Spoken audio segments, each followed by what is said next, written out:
కోసం మేము అవమానం భరిస్తాం. మాకు కూడా పీపీటీ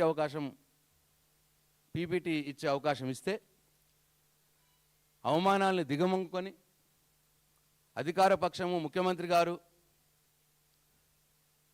మమ్మల్ని ఇష్టం వచ్చినట్టు తిడుతున్నా అవన్నీ కూడా దిగమంకొని,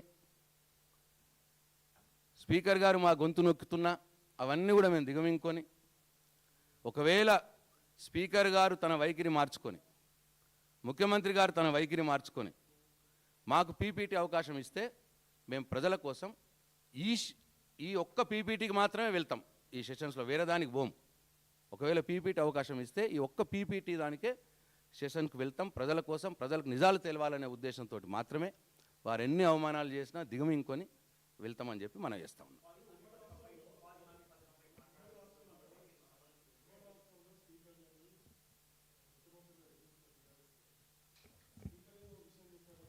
గంగుల గారు మాట్లాడు.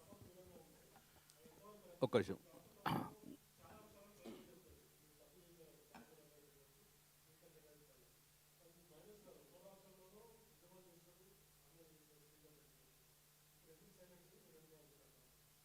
గౌరవ పత్రికా సోదరులకు నమస్కారం. 2009లో నేను మొదటిసారి ఎమ్మెల్యేగా ఉన్నా. అప్పుడు ఉమ్మడి రాష్ట్రంలో కూడా మాకు ఇన్ని అవమానాలు ఎదుర్కోలే. ఆ రోజు స్పీకరు కిరణ్ కుమార్ రెడ్డి గారు మొదటి స్పీకర్.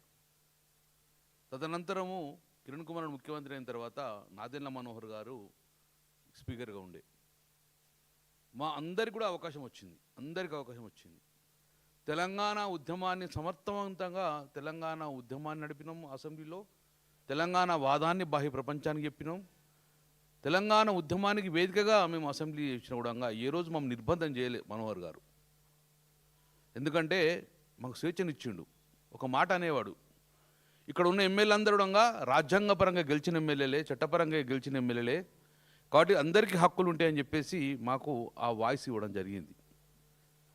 మరి ఉమ్మడి రాష్ట్రంలో ఉన్న మా గొంతును ఈ ప్రప్రతంగా ఈరోజు తెలంగాణలో స్పీకర్ గారు మా గొంతు నొక్కుతాడు. మళ్ళీ పాత రోజులు జ్ఞాపకం వస్తున్నాయి. ప్రణయ్ భాస్కర్ గారు తెలంగాణ ఉద్యమం అంటేనే కూడా గొంతును తెలంగాణ అనొద్దు, మీరు తెలంగాణ అనే వర్డ్ అనవడద్దు, వెనుకబడిన కులాల ప్రాంతం అంటేనే మైక్ ఇస్తా, లేకుండా మైక్ కట్ చేస్తా అని ఆ రోజు ధిక్కరించింది మేము విన్నాము. ఇప్పుడు కల్లారా చూస్తున్నాం. మేము 10 సంవత్సరాలు కేసీఆర్ గారు ముఖ్యమంత్రి ఉన్నప్పుడు అందరికీ స్వేచ్ఛని ఇవ్వాలి అని చెప్పేసి అద్భుతంగా జానారెడ్డి గారు కానీ, ఉత్తమ్ కుమార్ రెడ్డి గారు కానీ, శ్రీబాబు గారు బట్టి ఎంతసేపు మాట్లాడినవడం అంతసేపు అవకాశం ఇచ్చారు. కానీ ఈ రోజు ఒక్క స్పీకర్ గారు అనుచిత వ్యాఖ్యలు చేయలేదే. ఈరోజు మమ్మల్ని ఏమంటాడు నిన్న స్పీకర్ గారు, మీరు మాట్లాడితే కట్ చేస్తా అంటాడు. నేను స్పీకర్ గారిని సూటిగా అడుగుతున్నాను, గతంలో ఉన్న స్పీకర్ గారిని వాళ్ళ పనితీరును మీరు చూడండి, చూసి దయచేసి అట్లా వ్యవహరించండి. లేదా ఎజెండా పంపినట్టే మాకు కూడా అందరికీ ఆన్సర్లు పంపండి. ఇదే మాట్లాడాలి, ఇది కరెక్ట్ ఎక్కువ మాట్లాడితే నిర్బంధం చేస్తాం, 1975లో చేసినట్టు ఎమర్జెన్సీ ప్రకటించమని చెప్పేసి అలానే మీరు మాకు ఏం మాట్లాడడం ఆన్సర్ పంపించండి. మీకు మాకే ఆన్సర్ పంపండి, అట్లే మాట్లాడతాం. మీకు అంతకనే ఏం చేస్తాం మేము? ఈరోజు ఈ దుస్థితికి తీసుకొచ్చిన మీరు, మేమైనా నామినేటెడ్ ఎమ్మెల్యేలా? మేము అందరం చట్టపరంగా, ప్రజాస్వామ్యబద్ధంగా, రాజ్యాంగపరంగా ప్రజలచే ఎన్నుకోబడిన ఎమ్మెల్యేలు మేము. మీరు మా గొంతు నొక్కే హక్కు మీకు లేదు. మీకు ఎక్కడ ఆ గొంతు నొక్కే హక్కు? మీ స్పీకర్ పర్మనెంట్ చైర్ కాదు కదా మీది. మా గొంతును మీరు గొంతు నొక్కే ప్రయత్నం ఎందుకు చేస్తుర్రు? మా వాయిస్ వినిపిస్తాం కదా. కాబట్టి స్పీకర్ గారు డెఫినెట్గా మీరు వ్యవహారశీలు మార్చుకోవాలి. మా గొంతు నొక్కే ప్రయత్నం మానుకోండి, మాకు స్వేచ్ఛనివ్వండి. ఉమ్మడి రాష్ట్రంలో మమ్మల్ని ఇంత నిర్బంధం చేయలేదు. ఉమ్మడి రాష్ట్రం మాకు గొంతు నొక్కలేదు. మేము కాలిపోయిన మోటార్లు, ప్రజా సమస్యలు కాలిపోయిన మోటార్లు తీసుకెళ్ళినాం, ఎండిన నారు తీసుకెళ్ళినాం, తెలంగాణ ఉద్యమంలో కూడా జరిగిన ప్లకార్డ్ తీసుకెళ్ళినాం. మరి ఈరోజు ఎందుకు ఏమైంది మీకు? ఎందుకోసం మా గొంతు నొక్కే ప్రయత్నం చేస్తున్నాం? స్పీకర్గా మీరు పక్షపాత వహించకండి. ముఖ్యమంత్రికో రూలు, మాకు రూల్ ఉన్నది. అక్కడ ఉన్న సుమారు 119 మందిలకు అందరికీ ఒకటే సమాన హక్కు ఉంటుంది. అది కాపాడే బాధ్యత ఒక గౌరవ చైర్ మీద మీరు ఉన్నాయి. కాబట్టి మీరు దయచేసి ఆ చైర్ను డెఫినెట్గా మీకు మా కోసం పనిచేయాలని చెప్పేసి నిర్బంధం చేసుకుంటా గొంతు నొక్కే ప్రయత్నం చేస్తే మాత్రము నిజంగా అది చాలా దుర్మాన పరిస్థితి. గతంలో తెలంగాణ ఉద్యమంలోగా మేము ఉమ్మడి రాష్ట్రంలో మాకు అవమానం జరగలేదు, మీరు మాకు అవమానం చేసే విధంగా వ్యవహరించారు కాబట్టి మేము నిన్ను బైకాట్ చేసినాం. ఇప్పటికైనా మీ వ్యవహారశీలు మార్చుకొని ప్రతిపక్షాలు కూడా సమయం ఇవ్వండి. ప్రతిపక్షాలు మాట్లాడి మా పర్సనల్ ఇష్యూ మాట్లాడలేం, ప్రజా సమస్యలు ఏది ఉన్నారో అదే మాట్లాడతాం మేము. నేను ముఖ్యమంత్రి కారణంగా కావాల్సుకొని గిల్లి కజ్జాలు పెట్టుకొని మమ్మల్ని తిట్టే ప్రయత్నం చేశారు. మాత్రమే ఒక్క వాయిస్ కూడా మాట్లాడలే. అన్పార్లమెంటరీ వాళ్ళే ముఖ్యమంత్రిని మాట్లాడలే, పర్సనల్ ఎవరితో మాట్లాడలే. కేవలము మా హక్కుల కోసము కాళేశ్వరం నీళ్ళ గురించి మాట్లాడితే గిల్లి కజ్జాలు పెట్టుకొని ఒకటే ఎజెండా, ముఖ్యమంత్రి కాదు ఒకటే ఎజెండా, ఎట్టి బస్సులో బీఆర్ఎస్ నాయకులు తిట్టాలి, కడుపు నిండా తిట్టాలి. ఇదాంటి వ్యవహారం నడిచేది. 4 సంవత్సరాలు మేము 4 టర్ము 4 పర్యాలు సుమారు 20 సంవత్సరాల నుంచి ఎమ్మెల్యేగా ఉన్నాం. ఎప్పుడు ఇటువంటి ఫేస్ కాలే మేము. ఎప్పుడంగా ప్రేమానందంగా ఎప్పుడంగా ఇలాంటి తిట్లు తిట్టే వ్యవహారం లేదు. చంద్రబాబు అపోజిషన్ ఉన్నప్పుడు, రాజశేఖర్ ముఖ్యమంత్రి ఉన్నప్పుడు ఎప్పుడు ఇటువంటి పరిశుజాలం వాడలే. ఫస్ట్ టైం ఇంత పరిశుజాలం వాడుకుంటా ఒక శాసనసభ్యులంగా అవహేళన మాట్లాడడం అనేది చాలా బాధాకరము. నాట్ ఓన్లీ తెలంగాణ సమాజానికి ఈ నడిచే వ్యవహారాన్ని కూడా భారతదేశంలో మన వ్యవహారం చూడంగా ముక్కును వేలేసుకుని పరిస్థితి వచ్చింది.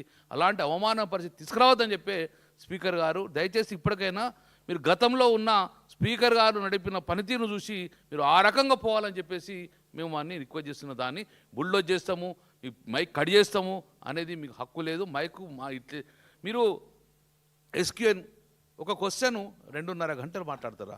ఉన్నది ఎక్కడన్నా? మీరే 1 అవర్ అంటారు. నువ్వు వేరే ఫామ్లో రావచ్చు కదా, దాన్ని తీసుకోవచ్చు కదా, తీసుకురారు. ఎజెండా కూడా మాకు నిన్న ముద్ర ఇస్తారు. ఎజెండా ఎప్పుడన్నా 1 డే ముందు వస్తుందా? ఎజెండా సేమ్ డే వస్తుందా? ఎప్పుడు మేము చదువుకుంటాం?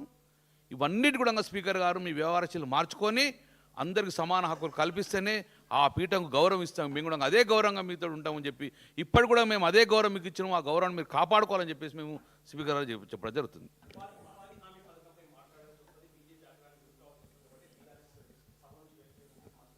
మేము ఇప్పటికి కూడా మీ వ్యవహారాలు మార్చుకుంటే ఈరోజు వస్తాం సిద్ధంగా ఉన్నాము.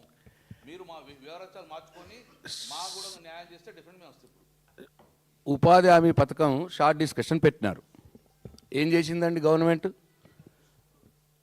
2 గంటలు ఒకటే ఒక క్వశ్చన్ మీద నడిపించింది. షార్ట్ డిస్కషన్కి అవకాశం ఇచ్చినట్ట అది? ఎక్కడన్నా 2 గంటలు ఒక క్వశ్చన్ మీద ఎప్పుడైనా జరిగిందా అండి? గంట సేపు మాట్లాడతాడా? గంట బాబు మాట్లాడిన ముఖ్యమంత్రి ఏది మంత్రి సమాధానం ఇచ్చినాక శ్రీధరబాబు గారిని కూర్చో అని చెప్పని, ఆయన ఒక ఎల్ఏ మినిస్టర్ పాపం మధ్యలోనే కూర్చో అని, నీకు తెలియదు కూర్చో అని ఈయన గంట బాబు మాట్లాడిండు. ఇంకెక్కడి షార్ట్ డిస్కషన్కి ఇంకా ఎక్కడుందండి? ఎందుకు మాట్లాడమండి షార్ట్ డిస్కషన్స్కి? మేము ఉపాధి హామీ పథకం గురించి ఎందుకు మాట్లాడడం? నేను జగదీశ్వర్ రెడ్డి గారు మాట్లాడటానికి సిద్ధంగా ఉంటాం మేము. మీరు ముఖ్యమంత్రి గురించి మాట్లాడితే మేము మైక్ ఏమో అని కట్ చేస్తాము అన్నాక ఇంకా ఏం ముఖం పెట్టుకొని ఉండాలడా? ముఖ్యమంత్రి గారికి భజన చేసుకుంటా కూర్చోవాలన్నా మేము? ఆయన ఏం మాట్లాడితే దానికి మేము సపోర్ట్లు కొట్టుకుంటా భజన చేసుకుంటా కూర్చోవాలన్నా మేము? ఆ భజన చేస్తే దానికి కూడా మైక్ ఇవ్వచ్చు. అంటే ఇంత అప్రజాస్వామికంగా ఒక నియంతలాగా, ఒక రాజరిక వ్యవస్థలాగా అసెంబ్లీని గాంధీ భవన్ లాగా మార్చుకొని, అసెంబ్లీని ఆయన జూబ్లీహిల్స్ ప్యాలెస్ లాగా మార్చుకొని ఇష్టం వచ్చిన రీతిలో వ్యవహారం చేస్తుంటే స్పీకర్ గారు ఆయన నిలువరించకపోగా ఆయనను విమర్శిస్తే మీకు మైక్ కట్ చేస్తామో అని చెప్పి స్పీకర్ గారు బహిరంగంగా అన్నాక ఇంకా మాకు ఏముందండి? ఇంకా ప్రధాన ప్రతిపక్షంకు ఇంకా ఏముంది? మాకు అసెంబ్లీలో మాకు సరైన స్థానం లేకపోతే